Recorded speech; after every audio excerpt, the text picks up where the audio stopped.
Oi, gente, bom dia!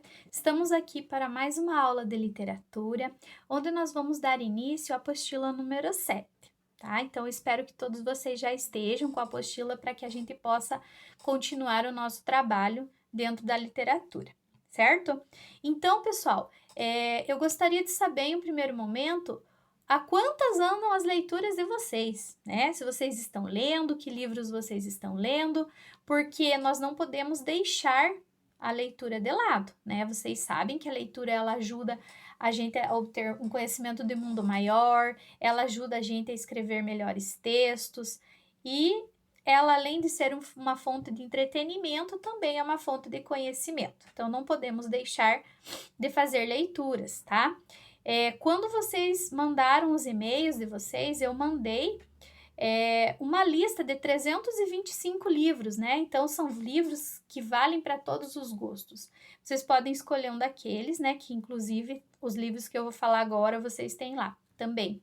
Então, além desses dois, imaginem, gente, vocês podem ler quantos livros, né? Aproveitem esse tempo, pessoal, aproveitem para enriquecer o conhecimento de vocês, para enriquecer e esse conhecimento que é tão importante e que vai fazer a diferença na tua redação no vestibular, né? Então, tem que prestar bem atenção e fazer a leitura das obras. Então, gente, para essa parte, para esse bimestre, como vocês já fizeram o bimestre passado, os fichamentos de literatura, nesse bimestre eu vou colocar duas obras para vocês, que é o Melhores Contos, de Castro Alves, e O Cortiço, da Luísio Azevedo. Então, pessoal, essas duas obras são obras que vão cair no PSS. É importante que vocês façam a leitura. Quando nós voltarmos da pandemia, vamos sentar, vamos esclarecer algumas dúvidas, vamos ver alguns apontamentos em relação a essas obras, tá? Então, eu gostaria que vocês lessem e fizessem o fichamento. Não vou marcar uma data ainda, tá? Quando faltar umas 2 semanas para a data que eu for marcar, eu vou avisar vocês, então vocês já estejam com o fichamento pronto, certo? Como nós sempre fizemos. Gente, essa apostila vai tratar de 2 assuntos importantíssimos na nossa literatura, o realismo e o naturalismo. O que vem a ser o realismo? Então, os artistas, né, as pessoas de um modo geral, já não tinham mais paciência para as obras do romantismo, né? Então, elas acabaram, né, achando que as obras já estavam se repetindo, né? Já não tinham mais a mesma vontade que eles tinham quando surgiu o romantismo, de fazer as leituras. Então, pensando nisso, os autores, eles criaram uma literatura diferenciada, uma literatura que tentasse priorizar alguns temas, por exemplo, a desigualdade, a vida urbana, a exploração do homem pelo homem, crítica a estruturas e instituições sociais ultrapassadas, né? Então, gente, como eu pedi para vocês lerem o Castro Alves, ele já traz algumas características realistas, embora ele se encaixe na terceira geração romântica, lá da poesia. Então, é importante a gente discutir, ler e conversar sobre ele, porque em algumas obras ele já traz uma crítica em relação à escravidão aqui no Brasil, né? Então, a gente vai poder conversar sobre ele em relação a esse assunto, porque ele foi um dos que denunciou a escravidão aqui no Brasil, né?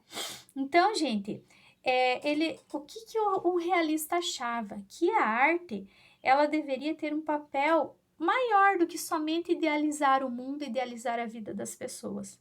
Esse papel tinha que ser um papel de reflexão. Eles tinham que refletir, eles tinham que tentar mostrar ações que pudessem ser mudadas em relação à realidade de cada um. Então, gente, como pano de fundo do realismo, nós temos 3 momentos importantes, que são correntes, que são importantes, que vocês provavelmente já estudaram em biologia, já estudaram em história, que são o positivismo, o determinismo e o evolucionismo. Então, nós vamos pensar nessas 3 correntes para que a gente possa explicar as características e como os personagens reagem frente ao mundo diferente, né? O mundo que eles que eles querem denunciar, né? Um mundo que eles querem mostrar que não é toda a vida cor-de-rosa, né? Como aconteceu em muitos romances lá no romantismo, né? Então, gente, essa interpretação do homem no mundo que ele está inserido é algo que a gente vai trabalhar bastante, tanto no realismo quanto no naturalismo. E o Cortiço, que é a obra que eu falei para vocês, ela se encaixa no naturalismo, então nós vamos poder assim trabalhar muito bem as características, vamos trabalhar muito bem o autor, a obra, né? Então vai ser bem tranquilo. Eu acredito que vocês vão gostar e espero que vocês apresentem bastante dúvidas em relação a isso, para que a gente possa ter essa discussão, para que a gente possa aprender mais, né? Porque quando a dúvida aparece, a gente está interessado, e quando a gente está interessado, provavelmente a gente vai aprender o conteúdo, certo? Então, eu gostaria que agora vocês abrissem a apostila lá na página número 4, tá? Então, nós temos ali, pessoal, uma imagem.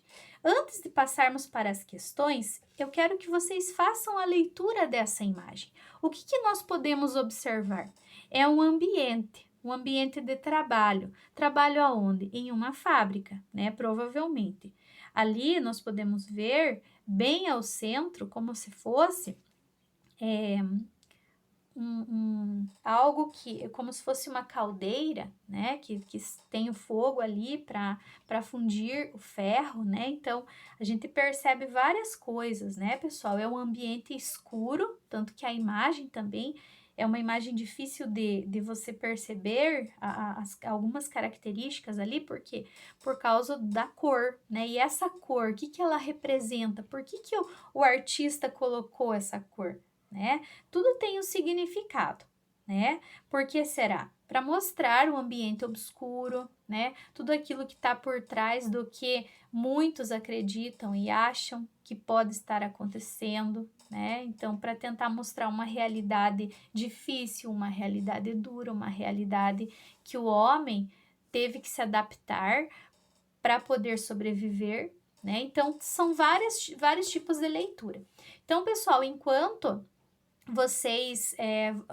a gente vai discutindo essas questões, eu gostaria que vocês anotassem no caderno de vocês as respostas que para poder validar essa atividade e essa aula de vocês, certo?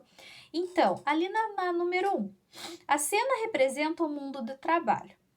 Uma das temáticas frequentes da estética realista, como os corpos dos trabalhadores, como eles estão retratados? Como esses corpos são retratados dentro dessa obra, né, gente? Eles estão representando o quê? Né? Eles estão representando o esforço feito no trabalho e também o movimento, né? Porque cada personagem ali que aparece, cada pessoa tá fazendo alguma coisa, né? Então, indica o quê? Que a pessoa não para de trabalhar, né? Que ela tem um trabalho exaustivo, um trabalho cansativo, o tempo inteiro, né? E aí nós temos ali a questão número 2.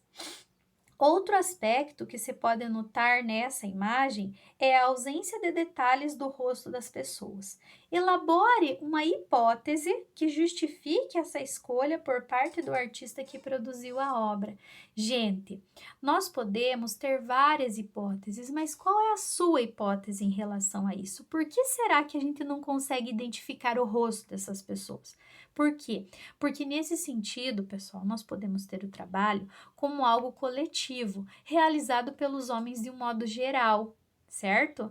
Por quê? Porque aqui o geral vai representar o individual, o grupo vai representar uma pessoa, né?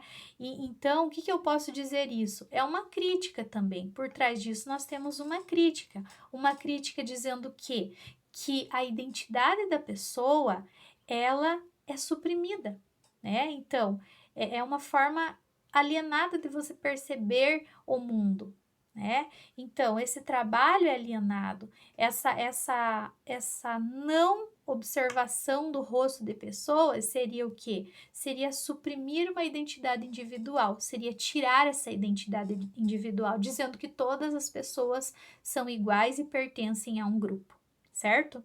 Então, essa questão aqui, pessoal, Vocês podem acrescentar mais hipóteses, né? Por que que vocês acham que o rosto não aparece, né? Podem colocar aí, eu quero ver a opinião de vocês.